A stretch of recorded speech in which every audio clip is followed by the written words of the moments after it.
These are stories read by Visual Pony, who is on his 5-year mission to find amazing stories, discover strange crossovers,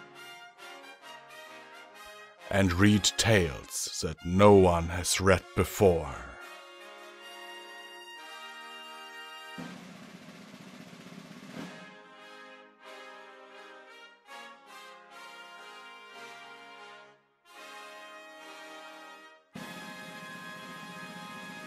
Project Sunflower, Chapter 25. Hope.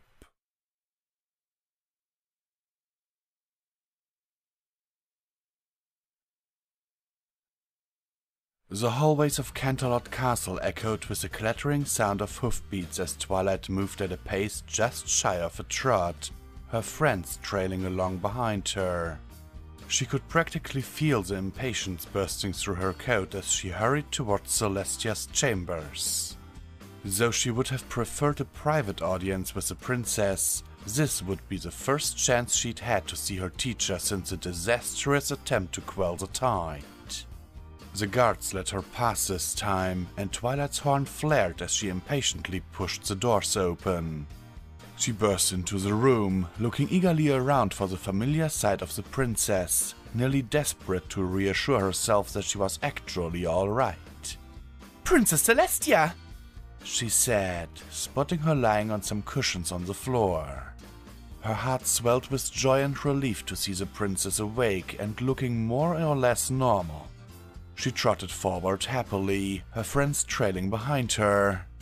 "I'm so glad you—" She broke off, staring at Celestia in confusion. Celestia gasped at the sight of the princess, and Twilight heard Rainbow Dash start snickering behind her. She snapped her tail at the Pegasus, who protested with a grumble but at least stopped laughing. "Yes, Twilight?" Celestia asked, serenely. "Is there something wrong?" No, I've never seen you wear a robe before." The robe in question was an unflattering pink thing, faded to near beige. It was somewhat tattered and frayed around the edges and made, apparently, of terry cloth. A square of slightly darker pink on one side indicated the place where a pocket had once been, its current location a mystery. The entire thing had obviously suffered several rips and tears over the years, which had been stitched back together with no attempt towards making the repair unobtrusive. Twilight could hear Rarity having a very subdued nervous breakdown behind her. "Is this old thing?" Celestia said, smiling fondly at it. "I've had it for years. It's quite possibly the most comfortable article of clothing I've ever owned. The original was created by a tailor named Kind Stitch some 500 years ago. I've commissioned 50 of them and keep them in a preservation spell, since they do wear out from time to time. This is... I believe it's my 15th one." "Princess!" Rarity said in a strangled voice. "You simply must allow me to—" "Thank you, but no," Celestia said, kindly but firmly. "I like these robes as they are. In any case, we are not here to discuss my bathrobe, are we?" "No, Princess," Twilight said promptly. Celestia sipped some tea and grimaced at the taste, then set the cup firmly aside. "You've heard the news that Malachite is back?" she asked them. "Yes, Princess. Erin told us when she came back." "Erin, how are you taking the news?" Erin shuffled her hoofs uncomfortably for a moment, then said, "As long as he stays far away from me, I think I'll be okay, Princess. But I really hope you don't trust him." "Not any further than I can throw him, I assure you," Celestia said with a smile. "Which, at the moment, isn't very far at all. In any case, he has stated that he has a plan to stop the black tide." Twilight blinked in surprise while her friends muddled behind her. "How does he plan to do that?" Erin asked, confused. Twilight flinched at her friend's lack of honorifics while addressing the princess, but Celestia didn't so much as bat an eye. We, that is Luna and I, believe he simply plans on possessing it. Now that was a thought worthy of concern. The Black Tide had possessed enough power to knock Celestia down, and Malachite was an ancient genius pony-turned-monster who had crafted his own alicorn body. Who knew what he'd get up to if he was able to possess it? Are you going to let him, Princess? Twilight asked, doubtfully. It doesn't seem like a very safe thing, no matter how it turns out. Celestia nodded, saying, I do have a plan. Twilight, why do you think the elements didn't work on the Tide? I don't know, she replied, her frustration showing through. They should have. Obviously, the Black Tide isn't in harmony with the Earth, so the elements should have done something.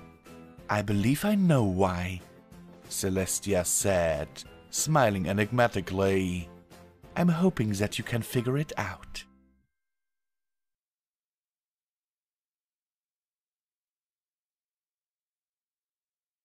So then, we agreed? Rosie Oates asked the assembly. There was general, though sometimes grudging, affirmation from the ponies in the room. The agreement to allow humanity to evacuate to their world was surprisingly simple, at least the base of it. The agreement, pending the princess's approval, would allow the humans to begin planning for the enormous task of moving the population over. However, there were still many provisional items that had to be ironed out. The number and type of weapons humanity could bring over still had to be agreed upon. In addition, there was a matter of how humanity would compensate the equestrian government and people for the land that was traded for Zebrica, as well as the labor of the Earth ponies and Pegasi that would help to turn that land into a more hospitable environment. These were things that could take years to fully iron out, and the princess had dictated that the evacuation shouldn't be delayed for details. They preferred to take it on faith that the humans would do what they could to repay the equestrians' generosity. The humans had already agreed that full disclosure of all scientific learning was something that would be shared, in partial compensation for equestrian generosity. Also, full access to currently available Earth history, arts, and so on. But how many human teachers would go out into Equestria, teaching foals and adults alike, still needed to be worked out.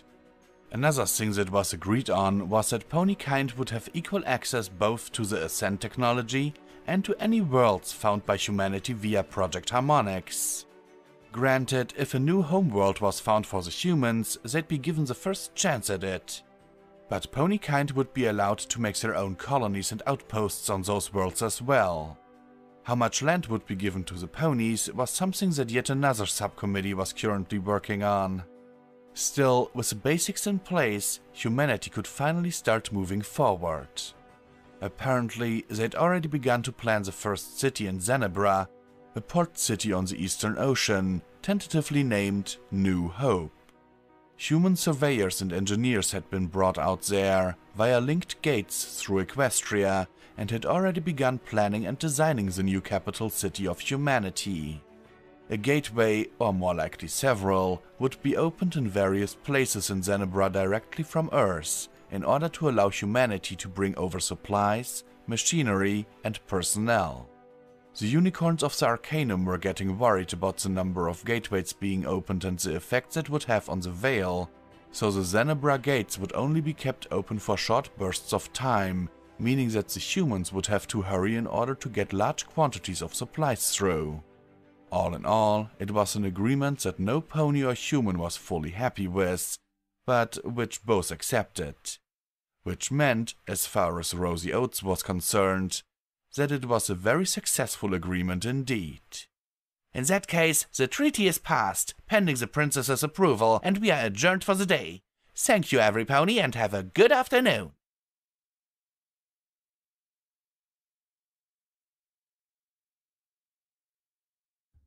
There was frost on the ground that morning as Erin began her run around the Canterlot Gardens. Twilight joined her once again, and Erin let the unicorn set the pace, only occasionally giving her an encouraging push when she thought that her companion's exhaustion was more mental than physical. They ended up covering a lot more ground in the hour-long run that they had the previous days, much to the unicorn's obvious satisfaction. I can't believe I did so well, Twilight said happily as they walked back to the castle. Erin smiled at her and nudged her gently with a shoulder. It's like I told you, she said. All you need is to get going and you'll be great. You'll really wow them the next year at the running of the leaves. So, do you think I could win? Twilight asked hopefully. Erin considered that realistically as they walked back across the garden, hoofsteps crunching in the frozen grass. I'm not going to say that there's no chance, she said finally. But it would take an awful lot of hard work to beat out the likes of Rainbow Dash and Applejack. Still, you shouldn't focus on winning. You should just focus on trying to do better every day. Yeah, Twilight replied, looking momentarily dejected. Then she perked up. Still, if I came in third, or even fourth, I suppose they'd have to respect that, wouldn't they? You bet they would, Erin said. Heck, running any kind of a race and actually finishing it takes guts. They should respect you for that alone. It's not easy. They walked quietly towards the castle for a while, and then Erin broke the silence by asking, Did you figure out Celestia's riddle? Twilight groaned and her head slumped. No, she groused. As much as I love Celestia, I've always hated it when she's done this to me. It's her favorite method of teaching. She likes to hold back an answer, then say, an answer just out of reach will make you stretch and grow to claim it. I just wish she'd tell me, because whenever I can't figure it out, it feels like I've let her down somehow. Erin smiled sympathetically at her friend. What she knew of Twilight's personality told her that the unicorn probably treated every such situation as a pass-fail scenario. Well, do you have any ideas what it might be? She asked, as they made their way around some hedges. No, not really. I mean, I had one idea, but, well, I'm not sure the elements work that way. How do you mean? Erin asked. How the elements worked were a complete mystery to her. Well, okay, the elements respond to disharmony by introducing some sort of harmony back into the equation, Twilight said, and Erin recognized that lecture mode was in the process of activating. The effect varies depending on the nature of the disharmony and the strength and nature of the wielders. For example, with Nightmare Moon, when Celestia wielded them, she was only able to banish her to the moon, which doesn't mean Celestia is weak, Twilight added quickly, looking up at Erin as if daring her to disagree. Of course she's not, Erin affirmed. I saw what she did to the tide, and that wasn't even on equestrian soil. Right, Twilight said, nodding. But the elements work best with the harmony of friendship backing them up. When she wielded them alone, well, it's hard to harmonize with yourself. That's why my friends and I use them much more strongly than Celestia alone, and why we were able to cleanse Nightmare Moon rather than locking her up. And with Discord, they took the very embodiment of chaos, imprisoning him in inflexible stone. Okay, I think I get that part. The elements respond to the disharmony by restoring harmony in the most thorough way they can, based on the strength of the wielder. Right, Twilight said, nodding. Which is why I couldn't understand why they didn't work against the tide. It's clear that the tide is not in harmony with the earth. So, why didn't they? Like I said, I'm not sure this is right. It's got to be better than no idea at all, Erin pointed out. Well, okay, Twilight said. She hesitated a little before saying, what if the elements are attuned to Equestria? They can't recognize what is or is not harmony on Earth, because Earth is unfamiliar and nothing seems to be in harmony. Erin gaped at her for a moment, then grinned. That makes perfect sense, she said, excited. It does? Yes, granted, I know almost nothing about magic or the elements, but, well, maybe the elements are like a virus scanner and the Earth just has an incompatible OS. A what and a what? Never mind, I was just thinking out loud, Erin said. What I meant is, make the assumption that Earth and Equestria operate under a different rule set. The difference is very slight, but it's enough to confuse matters. Maybe it's a lack of magical field on Earth, maybe it's something completely different.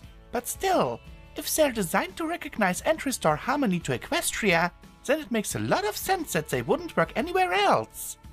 Oh, Twilight said, considering that. Well, if you think that may be it... Aaron smiled, saying, I think you should really consider that as being the most likely possibility. Twilight nodded and then gazed off into the distance, obviously lost in thought. Aaron was content to walk alongside her friend while she considered the possibilities. It was a nice morning, in spite of the frost and the chill in the air. The brisk air cooled them after their runs, and Aaron was barely even sweaty, which made for a nice change. The sky itself was crystal clear, and the cold air lent the sunrise additional beauty and splendor. Aaron smiled, thinking how easily she could get used to this. Oh, great, these guys again, Twilight said, breaking into Aaron's reverie. Who? Aaron looked up and saw the human film crew coming their way, led by a lean young man with thick glasses and shaggy brown hair. Oh, yeah. They've been bugging me for an interview for a week, Twilight said. And every time I say no, they ask if I can get them an interview with one or both of the princesses. I can talk to Maggie to see about reining them in, she said. It bothered her that these guys were harassing her friends like that.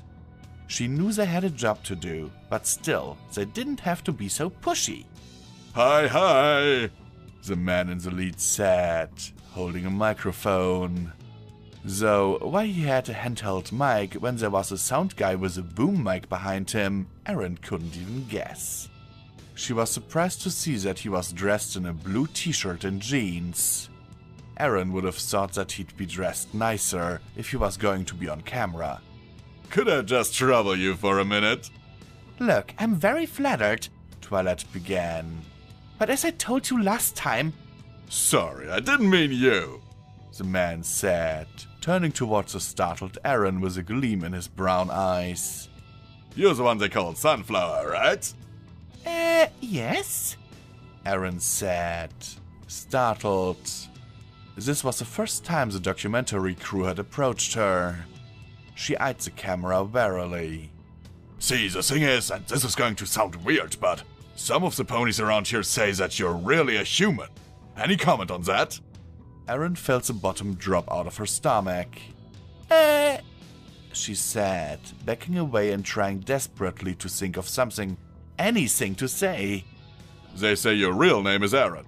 We did a little digging and we found out that there are 3 Aarons that work for Project Harmonix. One is a receptionist, nice lady, we talked to her a couple of days ago. The other is an engineer. We didn't talk to her, but we talked to someone who saw her just the other day. That leaves Aaron Olsen unaccounted for. Any thoughts on that? No comment, Aaron said, then tried to walk away, cursing herself for not coming up with a better answer than that. The camera crew wasn't giving up that easily, though. We've also seen you going through the Harmonix Gateway quite often. More often than almost any human or pony. Care to comment on that? Nope, Aaron said, picking up her pace, her heart pounding in her chest. She had to talk to Maggie as soon as possible. Leave her alone, Twilight said. We're not hurting her, we're just asking her some questions. The man with the microphone said. How about your little jaunt through the Earth by air? We saw some footage of you in New York and Illinois. What were you doing on Earth? Aaron pressed her lips together and just concentrated on trotting away. The crew had to jog alongside of her to keep up.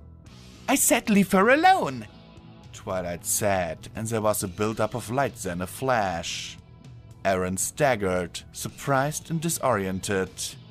What happened? She asked, groggily, looking around in shock. How did we end up here? They were in the hallway outside of the Ponyville group's private suite of apartments. Twilight shook herself, then smiled sheepishly at Aaron. Sorry, I panicked. They were scaring me and I teleported us back to our rooms. Teleported? Aaron said flatly. You just teleported me? Yes? Twilight said, sounding nervous and a little guilty. That is... Aaron struggled to try to think of what to say. That is so awesome! Twilight giggled with relief. Can we do it again? Aaron asked, grinning.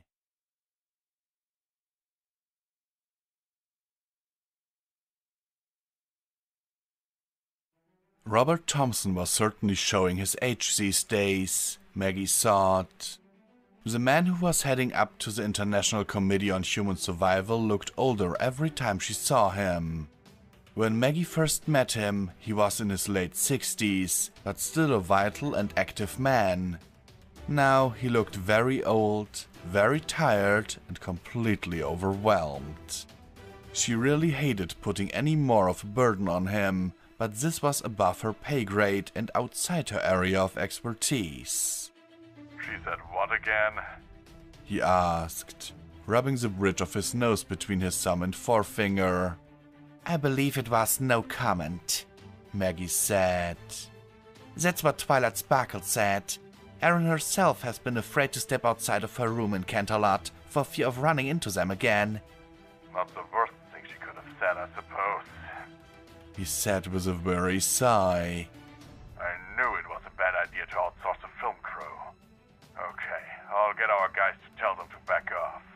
If they bother her again, she's to refer any questions to my office, the Media Relations Division. They should have the number. That's the group who pays them, after all.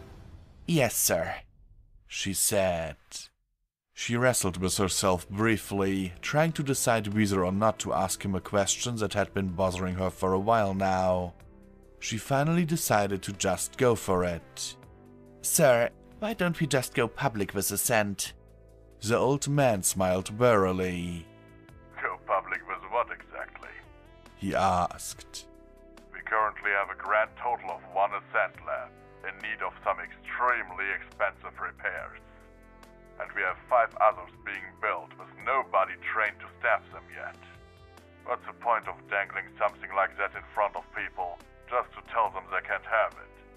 Well, sir, it would give people hope. We're already facing the loss of everything we know.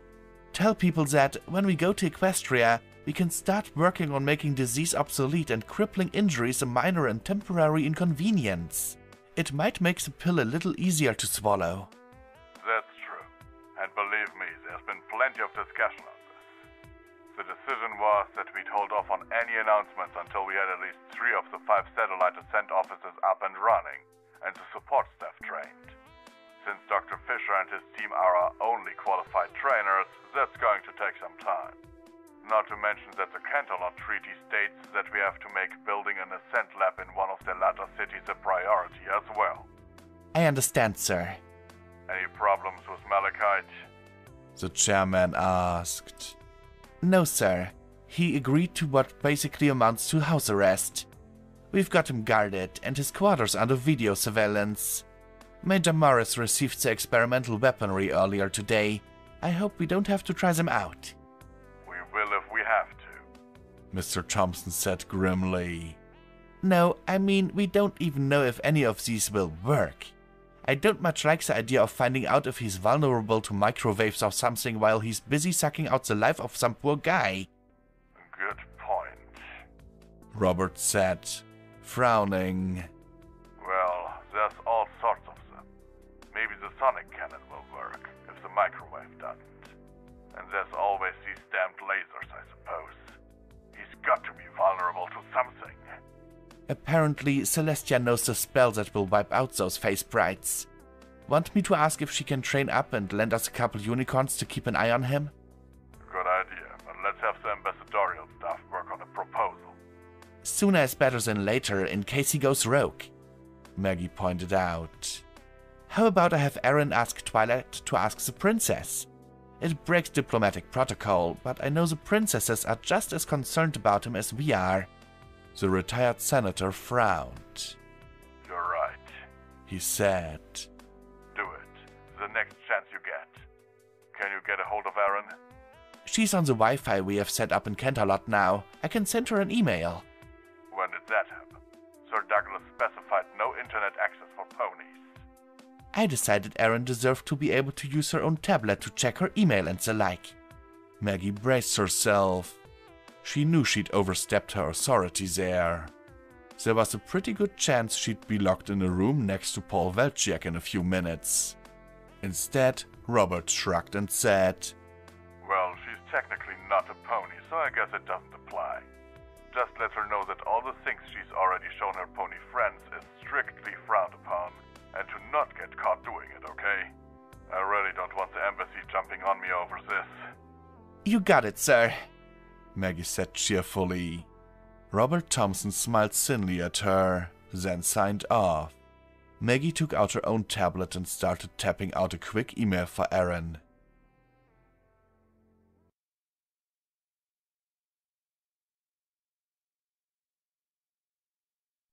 Celestia set aside the initial agreement for humanity's immigration as Twilight walked in.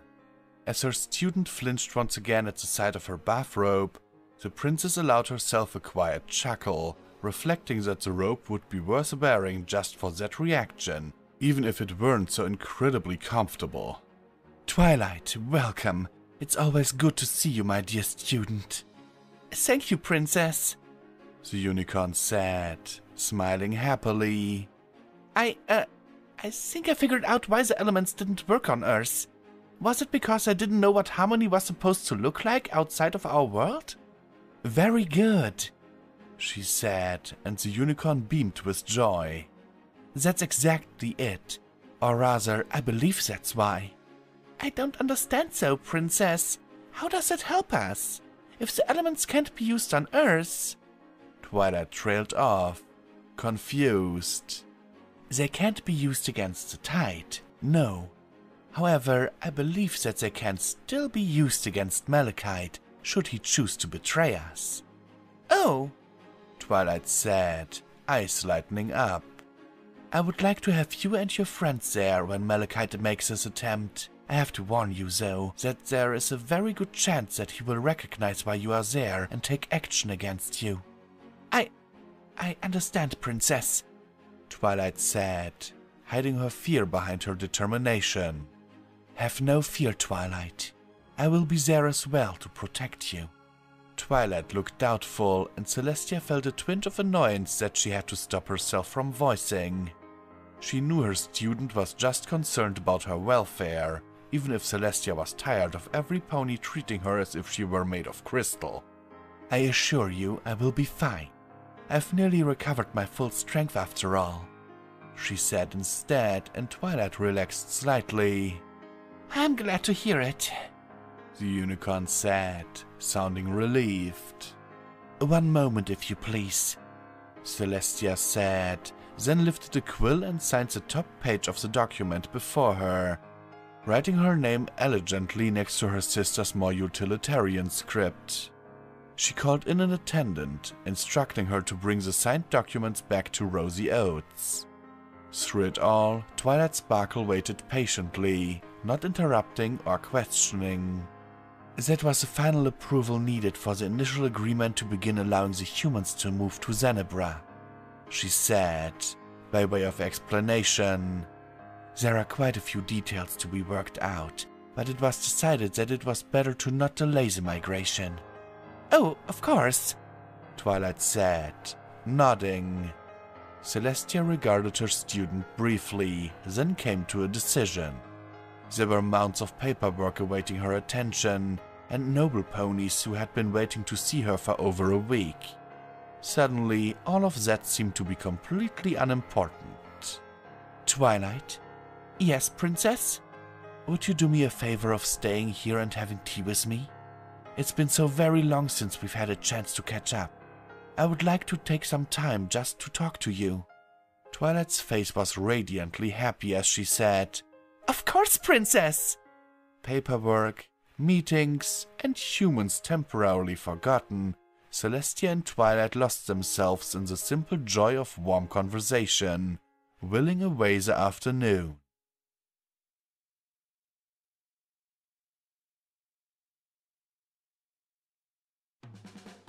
What is this thing?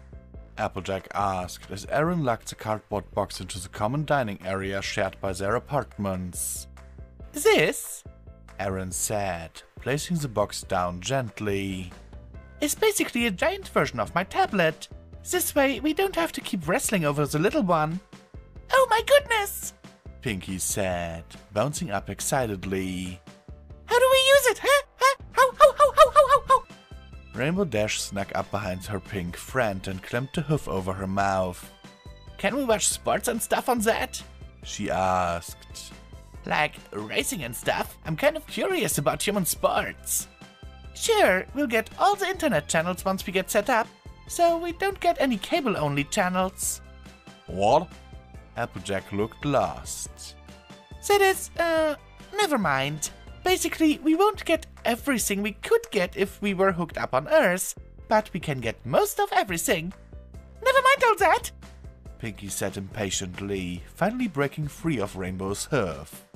Will we get more cartoons? Sure, I've got some subscription to a few different streaming sites. I'll set it all up, and between them, you should be able to watch pretty much whatever you want. Just a word of warning, though. What's that? Pinky asked, wide-eyed. This thing can get pretty addictive. It might not be a bad idea to limit your viewing to a couple of hours a day, tops. Or you might end up sitting here doing nothing but watching show after show. You worry too much, Pinky said dismissively. Fine, fine, Aaron said, stripping the cardboard carefully away from the screen inside. I just don't want to be the one that every pony points to in 5 years, saying, "That's her! She's the one who destroyed Pony Society with that blasted idiot box!" Wait, Twilight said, backing away as Aaron carefully lifted the screen onto the base. Idiot box? That's what my dad always called it, Aaron said, frowning at the booklet of setup instructions. Said too much television makes you stupid, which isn't exactly true, but close enough, I guess. Unless you watch a lot of educational programs. Aaron didn't bother mentioning that her dad spent almost all of his free time in front of the TV at home. He was addicted to news stories about the tide, which wasn't too uncommon these days. Educational programs? Twilight said, perking up. How fast can you get this thing going? I'd much rather see a fashion show, Rarity put in. What's this about it making you stupid? Applejack asked, eyeing the screen warily. Fluttershy quietly whispered something that sounded like it might have been cute animals. Aaron sighed as the ponies behind her started bickering. This had seemed like such a great idea yesterday when she'd given Maggie some money to pick this up in Boulder. Maggie had been more than happy to help, for no nobler of a reason than to tweak the noses of everyone in charge. But at the moment, it was becoming more obvious than just having one TV screen was too little of a good thing. She plugged in the power converter that the engineers in the harmonics lab had produced to enable human electronics to work off Canterlot's somewhat sketchy power grid, then plugged the television into that and powered it on. After a few seconds, a setup screen appeared. Aaron picked up the oversized remote she'd had Maggie buy and started tapping it with a pencil she was holding in her teeth. Maybe she could have the engineers whip up a remote that would be easier for Hoofs to use while she was at it. Okay, every pony, that's enough, Twilight said finally, interrupting a three-way argument between Rarity, Rainbow Dash, and Pinkie Pie. We're not going to fight over this gift, are we? We can draw up a schedule and each pony can pick what they want to watch at different times. Does that sound fair? I reckon it does, but I ain't sure I want to watch anything that could make a pony dumb, Applejack said. It doesn't actually do that, Applejack, Aaron said, trying to sound comforting. But it's the same as everything else. If you do too much of it, you can get obsessed and neglect other things in your life. That's why I was talking about moderation earlier. Oh, that makes sense, AJ replied, sounding relieved. Anyway, Aaron said, finally finishing with connecting the television to the Canterlot Wi-Fi. I've already decided what we're watching tonight. Oh, what would that be? Twilight asked. Erin tapped again on the remote, entering the password for one of her media streaming accounts. Girls, Studio Ghibli's been making movies for over 50 years, and they have every single thing they've ever made. Erin turned to her friends, smiling widely. Make yourself comfortable, ladies, and break out the popcorn. It's time for some Earth-style magic!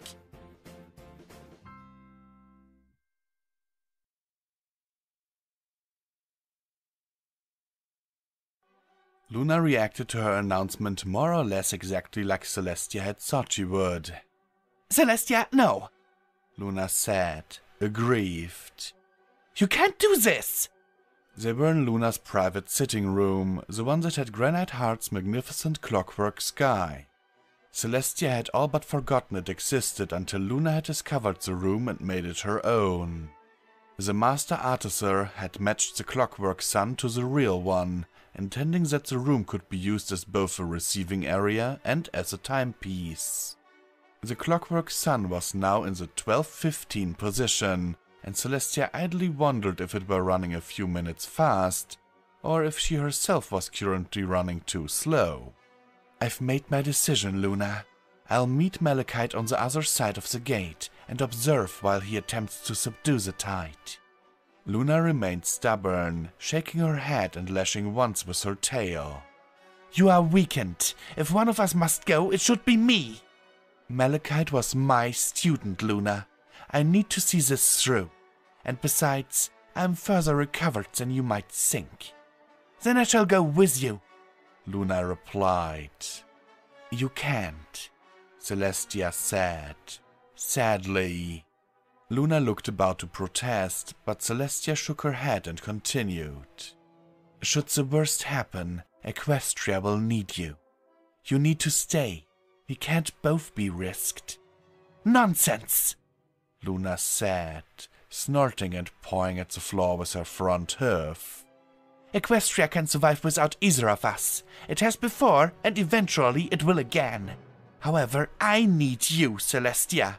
If you think that I will allow you to face danger again without me... Luna trailed off and looked away, and Celestia felt her heart go out to her. Is this about what happened last time? She asked.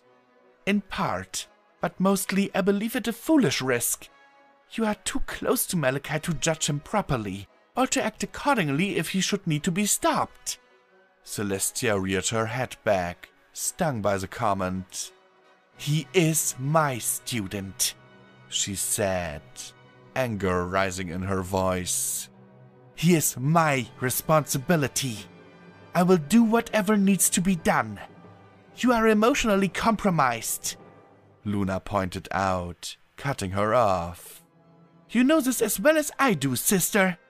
Celestia flinched as the comment struck accurately, but she refused to give any ground.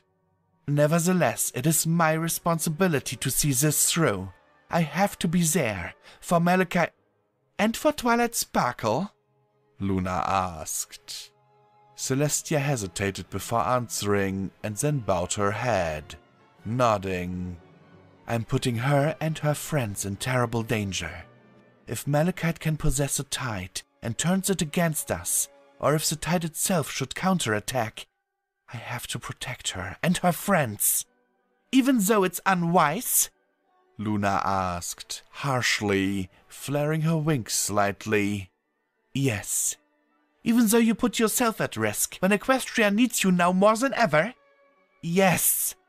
Even though you know the correct course of action is to allow Twilight Sparkle and her friends to take the risk alone and to stay behind to defend the realm if she falls?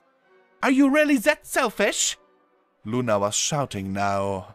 Celestia shouted her own answer back. Yes, I will not allow her to put herself in danger. Not if I can shield her. I refuse. And if that is a selfish thing to do, then I don't care. Luna stared at her for a long, tense moment and then folded her wings against her sides. Good, she said, sounding satisfied. Good? Celestia repeated, confused. Yes, this whole infallible noble princess routine of yours has had me worried ever since my return. I'm hardly infallible, Luna. Celestia pointed out warily. I believe I've proven that. True, but you expect too much of yourself sometimes. You allowed some flaws, Celestia. And that includes selfishness, at least when it comes to the safety of some pony dear to you. You just need to be honest about your motivations, so that you can prepare for the full cost of your actions. Luna smiled brightly and added, and besides, I can use that same justification to go with you. I will not lose you, Celestia.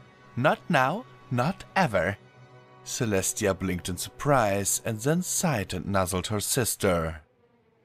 Luna, when did you get so skilled at manipulating me this way?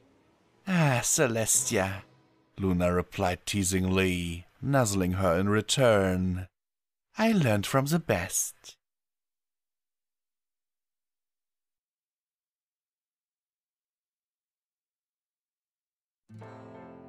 So what was it y'all was saying about moderation?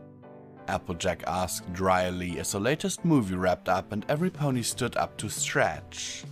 Well, almost every pony. Fluttershy was sleeping with her head resting on the table and Pinkie Pie was lying on her back, snoring slightly as her legs twitched from whatever dream she was having. Yeah, I suppose 5 movies in one night is enough. Erin replied, her jaw cracking as she yawned. I've got some questions about that one, Twilight said, prompting a few groans from the others. You've had questions about all of them, Rainbow Dash protested. Well, that's because it's all fascinating, Twilight said defensively. I mean, humans don't have magic, but they obviously have the concept of magic, even though it's mostly really wrong. That was a rather strange-looking dragon, Rarity added. How did he fly with no wings? Magic, Erin replied glibly.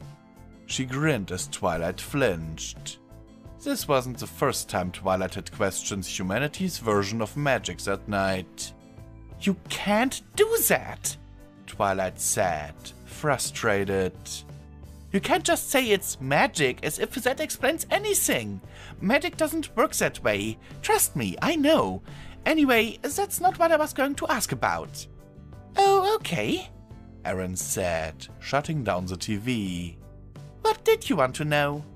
Well, that spirit realm that the little girl went into? Do humans really have something like that? Not really, no, Erin said. But, well, it's like this. We had no magic and we had to discover science. So, when we ran into things we didn't understand, we came up with stories to explain them until we could figure them out for real. Like spirits? Twilight asked. Exactly, or that thunder was because Zeus was throwing lightning bolts around, earthquakes were because of wrestling giants, that kind of thing. Even though we know better now, we keep the stories around because they're fun. Even though they make no sense, huh? Rainbow Dash asked, helping Rarity and Applejack as they cleaned the leftover snacks up off the table. They cleaned around Fluttershy, who was still sleeping soundly, and avoided stepping on the gently snoring Pinkie Pie next to her.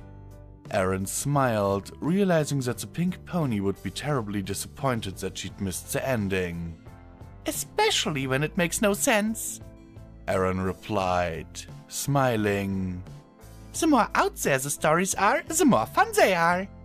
So, there is no spirit realm like in the movie, Twilight said, looking disappointed. Nope, Erin said, then reconsidered. Well, probably not. What do you mean? Well, it just occurred to me that if ripples could show up in Equestria from time to time, they probably did on Earth too. So it's entirely possible that some people wandered into places where really odd things happened. Maybe there is a kind of spirit realm out there somewhere. Twilight seemed deep in thought as she helped the others clean off the table. Once the table was clean, Applejack nudged Pinkie Pie in order to help her back to bed. Don't want to turn into a pig, the pink pony mumbled, then looked around with bleary blue eyes. Did I fall asleep? She asked, sounding disappointed. About halfway through the movie, Erin answered. Don't worry, if you want to see the rest, we can watch it later on. Okay, sure, she said, yawning and stumbling up onto her hooves. Get better. Nah. Oh, you should have woken me to help clean up the table, Fluttershy protested as Rainbow Dash helped her up. Don't worry, we'll make you and Pinkie clean it up by yourselves next time, Rainbow said, grinning. The remaining ponies all wished each other a good night, stumbling off to their respective bedrooms. Except for Twilight, who stopped Aaron briefly. I'd like to learn more about your myths and legends, she said. I'm curious if any of them are similar to ours. If we have similarities, then that might indicate that either our worlds intersected before, or we both encountered the same other realms at different times. That sounds like it could be fun, Aaron said, smiling. And I can tell you one already, the Chimera. We have legends about those, but they don't actually exist on Earth. And griffins, dragons, and minotaurs as well. Really? Twilight said, eyes bright. That means it's very possible that our worlds have come into contact before. It's totally possible, yeah. Aaron agreed, then yawned hugely. But we're not going to talk about it at 2 in the morning. Oh, Twilight said, her smile fading slightly. I suppose you're right. The two said their goodnights, with more than a little yawning between them, and Erin made her way back to her rooms. She'd have to remember to download some books on ancient mythology in order to share them with her friend.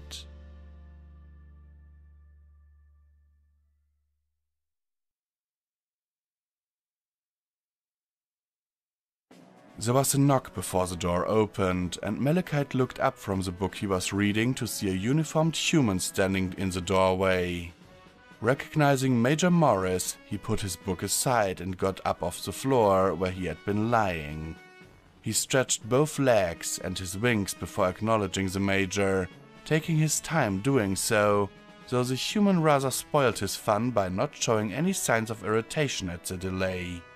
Finally, he deigned to look towards the door and the rather impressive retinue of guards behind it, including, he was slightly concerned to note, a pair of grim-eyed unicorns of the Equestrian Royal Guard. Well? He asked Major Morris, as if the human were the one at fault for the delay. It was petty of him, but he was irritated at having been locked in these rooms for most of the last 5 days. The committee has agreed to let you try, Major Morris said. We are arranging air transport for you now, and it should be ready in the next 2 days. Unless you've changed your mind about traveling via Gateway through Equestria? Of course not. I don't doubt that Celestia would detain me the moment I set foot back in Canterlot. One of the unicorn guards snorted at that, and Malachite pretended to notice him for the first time. You employ unicorns now? He asked Major Morris. They're here on loan from the Equestrian government, the Major replied casually. They're here to help make sure you stay in line. We've been taught the spells that destroy face sprites, one of the unicorns said, a hint of challenge in his voice. Malachite almost responded by saying that he should make sure to possess them first in that case. He bit back the reply and instead said, I assure you, you won't need to use it. He then took a look at his human guards, noticing something odd about a few of them. Only 2 of the guards had the now expected rifles. The other 3 were equipped with various devices. Each had several slung about their person. 1 long and thin, 1 round and flat, 1 cone-shaped, and a few other shapes besides. These were weapons he'd never seen or heard of before. Obviously, the humans were also ready for any action by the face sprites. Malachite maintained his poise, though it was difficult. He'd been counting on being in a world where no one could effectively counter his face sprites or his immaterial self. To think that he was now vulnerable again, that he could possibly be killed, well, that gave him pause. He would have to be very careful from here on out. Very well, my most generous host, Malachite said, inclining his head graciously. In 2 days we will leave, to go and face the tide. In 2 days we begin the journey that will end with me saving your world. I can only hope, at that time, that you will trust me enough to not guard me at every waking moment by, quite frankly, an excessive number of soldiers. How long will this air travel take us? The details are still being worked out, but we should have you in front of the tide within a week. Major Morris replied. Major Morris? Yes? Would you be so kind to go to the cafeteria and fetch a cake? And also a bottle of your finest wine. There was a long, awkward pause, followed by the Major saying, Excuse me? Malachite smiled. In 1 week's time, the tide will no longer threaten your world. I believe that calls for a celebration, don't you?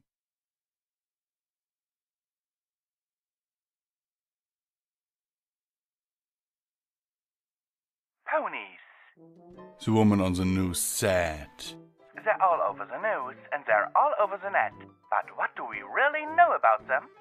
The image on the TV screen changed, showing a light brown pony with a sunflower mark on her hip, looking scared and slightly overwhelmed in a small airport near New York.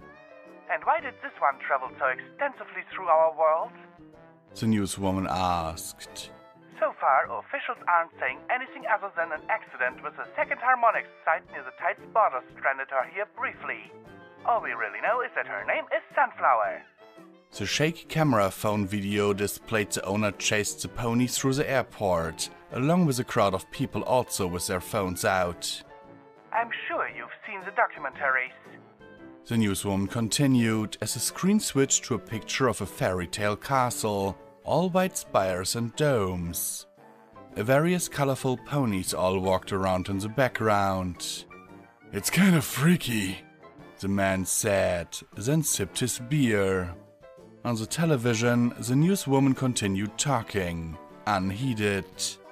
Seen this one already, and he was more interested in watching the ponies than listening to her talk anyway. What is this? His wife asked. The newswoman babbled on in the background, unheeded. Thinking that there's other intelligent life out there, and it's ponies, he replied. I also don't like all the secrecy. I mean, I understand national security and all, but we haven't been able to talk to our own daughter for months now. The wife, Lynn, frowned and nodded. It was something that had been weighing on her mind as well. I think we should just go out there, she said. Bang on some doors, demand to see Aaron. We'd probably get arrested, her husband John replied, scratching at his graying beard. Or shot. Oh, they won't shoot us, Lynn said, mercilessly quashing the tiny but insistent thought that her husband might be right. And how much trouble can we get really into? I'm not talking about breaking in, I'm talking about raising a fuss. John finished his beer, then looked back at the screen. By all accounts, incredibly warm and friendly. They insisted on helping us as soon as we told them how badly we needed their assistance.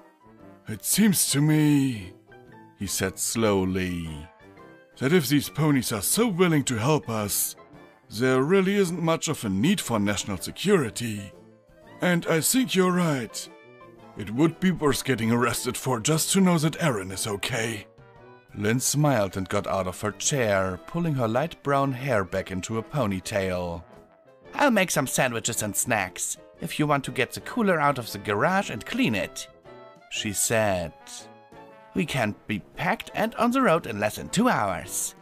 They'd have to drive, she knew. Commercial flights had largely been suspended over the last few years in order to provide enough aircraft to carry people out of Asia. What few flights were left were sporadic and incredibly expensive. Of course, there was always the railway, which was experiencing a renaissance with the new difficulties of air travel, but she knew that John preferred driving over trains any day. Her husband grinned, then launched himself out of his own recliner suddenly. She shrieked in surprise as he swooped her up into a bear hug, whirling her around like he had ever since they'd started dating. "That's my girl," he said as he came to a stop. She giggled, pecking him lightly on the cheek as he put her down.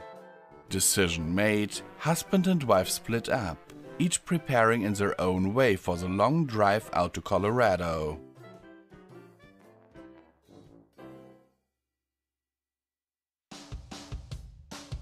Hello and thanks for watching this video. If you liked it, please hit that like button down below, since it really helps me out in the YouTube algorithm. And if you haven't already, why not subscribe to my channel? If you want to support the channel and all the content that I create, you can do so via Patreon at patreon.com/visualpony. The link is in the description. If you want more of my content, why not visit my website where I have everything organized into neat little categories. The address is visualpony.de. Here you can find all the information about upcoming releases and stories that are still in production. And now I'm signing off, my lovely viewers. Visual Pony, out.